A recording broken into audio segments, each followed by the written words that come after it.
மாறும் கணக்கு, அதிரும் கும்பகோணம். 30 ஆண்டுகால திமுக கோட்டைக்கு அசோக்குமார் வைத்த ஆப்பு. நட்சத்திர தொகுதியாக மாறும் கும்பகோணம். தமிழக சட்டமன்ற தேர்தல் களம் சூடுபிடித்திருக்கும் வேளையில் ஆன்மீக நகரமான கும்பகோணம் தொகுதி ஒட்டுமொத்த மாநிலத்தின் கவனத்தையும் ஈர்க்கும் ஒரு முக்கிய மையமாக மாறியுள்ளது.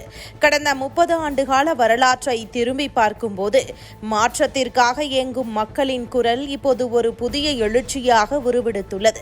இந்த சூழலில் தேசிய ஜனநாயக கூட்டணியின் வேட்பாளராக களம் காணும் அசோக்குமார் பாரம்பரிய அரசியலையும் நவீனகால மாற்றத்தையும் இணைக்கும் ஒரு பாலமாக திகழ்கிறார்.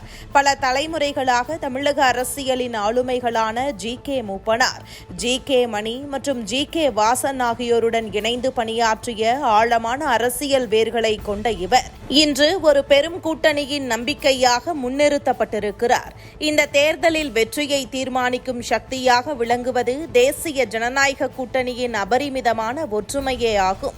பாரதிய ஜனதா கட்சியின் தாமரை சின்னத்தில் அசோக்குமார் போட்டியிட்டாலும் இது ஒரு தனிப்பட்ட வேட்பாளருக்கான களம் என்பதை தாண்டி ஒரு மாபெரும் மக்கள் கூட்டணியின் பலமாக பார்க்கப்படுகிறது. அதிமுக, பாமக, அமமுக, ஐஜேகே உள்ளிட்ட வலிமையான இயக்கங்களின் நிர்வாகிகள் முதல் கடைகோடி தொண்டர்கள் வரை அனைவரும் ஒரே நேர்கோட்டில் நின்று திமுகவை வீழ்த்த வேண்டும் என அவர் கூறியுள்ளது பெரும் வரவேற்பை பெற்றுள்ளது.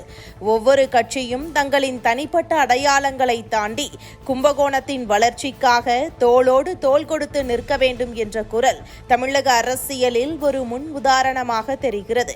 குறிப்பாக அன்புமணி ராமதாஸ் மத்திய அமைச்சராக இருந்தபோது கொண்டு வந்த 108 ஆம்புலன்ஸ் சேவை மற்றும் புகையிலை ஒழிப்பு போன்ற வரலாற்று சிறப்புமிக்க திட்டங்கள் மக்கள் மத்தியில் இன்று பெரும் வரவேற்பை பெற்றுள்ளன. 30 ஆண்டு காலமாக திமுகவின் பிடியில் இருந்த கும்பகோணம் மாவட்ட அந்தஸ்து முதல் அடிப்படை தொழில் வளர்ச்சி வரை பல வாக்குறுதிகள் நிறைவேற்றப்படாத இயக்கத்தில் இருக்கிறது.